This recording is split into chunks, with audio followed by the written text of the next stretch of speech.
Voici 7 invocations, doua, puissantes, qui peuvent nous aider dans les moments difficiles. Avant de commencer, n'oubliez pas de liker, de vous abonner afin d'être les premiers à recevoir les alertes. NB. Ces invocations sont utiles uniquement qu'à ceux qui ont une foi convaincue en Allah et font leur effort pour s'améliorer.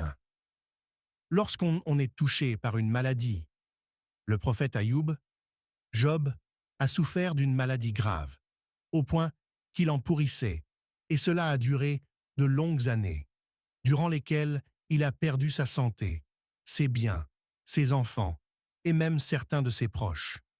Malgré cela, il a fait preuve d'une patience exemplaire, plaçant toujours sa confiance en Allah. Lors d'une situation complexe, lorsqu'il invoqua Allah avec cette puissante invocation et avec une grande certitude, Allah l'a guéri. Voici l'invocation.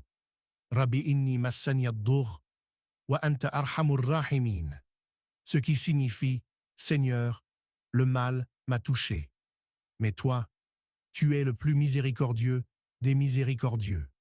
Appelant Allah ainsi de par ses puissants noms. Ainsi, celui qui en est dans une situation pareille appelle donc Allah avec la plus ferme conviction en tout moment que cela lui est permis, surtout après chaque prière obligatoire. Allah lui ouvrira une porte de sortie. 2 pour le besoin d'un enfant. Lorsque le prophète Zacharia avait besoin d'un enfant, il prononça ces paroles pour demander une descendance, alors que lui et sa femme avaient atteint la vieillesse dont sa femme était en ménopause. Cela est survenu suite au fait qu'il est constaté que Allah faisait descendance sur son serviteur Mariam, Marie, une subsistance hors saison. Alors, cela a boosté sa foi et sa confiance en Allah. Ainsi, il s'y mit en position d'invocation en sachant maintenant que rien n'y était impossible à la face d'Allah, tant que tu y crois et te mets en invocation avec la plus grande conviction. Allah a ainsi exaucé son invocation en lui accordant Yahya, Jean, comme fils. Toute personne rencontrant des difficultés à concevoir peut réciter cette puissante invocation, avec foi et conviction. Inch'Allah, elle verra les résultats, et voici l'invocation. Rabbi la tadarni fardin, wa anta khayrul warithin.